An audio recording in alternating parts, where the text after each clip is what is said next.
দুয়ারে কড়া নাড়ছে দক্ষিণ আমেরিকান ফুটবলের সর্বোচ্চ আসর কোপা আমেরিকা। মহাদেশীয় শ্রেষ্ঠত্বের এই আসরে যৌথভাবে সর্বোচ্চ শিরোপার মালিক আর্জেন্টিনা। সর্বোচ্চ গোলদাতার তালিকায়ও রয়েছেন তাদের অধিনায়ক লিওনেল মেসি।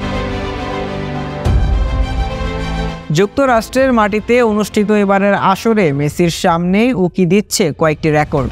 এর মধ্যে উল্লেখযোগ্য 5টি রেকর্ড রয়েছে, যা এবারের আসরেই ছুঁয়ে ফেলতে পারেন আর্জেন্টাইন এই তারকা। টপকে যেতে পারেন অনেক তারকা, মহা তারকাকেও। কোপা আমেরিকার ইতিহাসে সর্বোচ্চ গোলদাতার তালিকায় 7ম স্থানে অবস্থান করছেন মেসি। তার গোল সংখ্যা 13টি। সর্বোচ্চ গোলদাতা হতে আর 5 গোল প্রয়োজন বিশ্বকাপ জয়ী এই তারকার। বর্তমানে 17 গোল নিয়ে সবার উপরে আছেন মেসির স্বদেশী তারকা নরবার্তো মেন্ডেজ ও ব্রাজিলের জিজিনহো।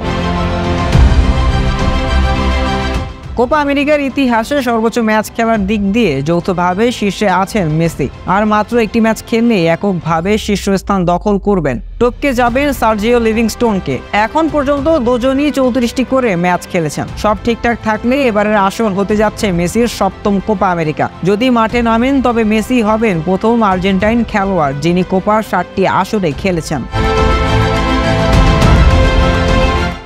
এই আসরে আর একটি হ্যাট্রিক করলেই তিনি 10 জন খেলোয়াড়ের অভিজাত ক্লাবে যোগ দেবেন, যারা কোপা আমেরিকায় অন্তত 2টি করে হ্যাট্রিক করেছেন।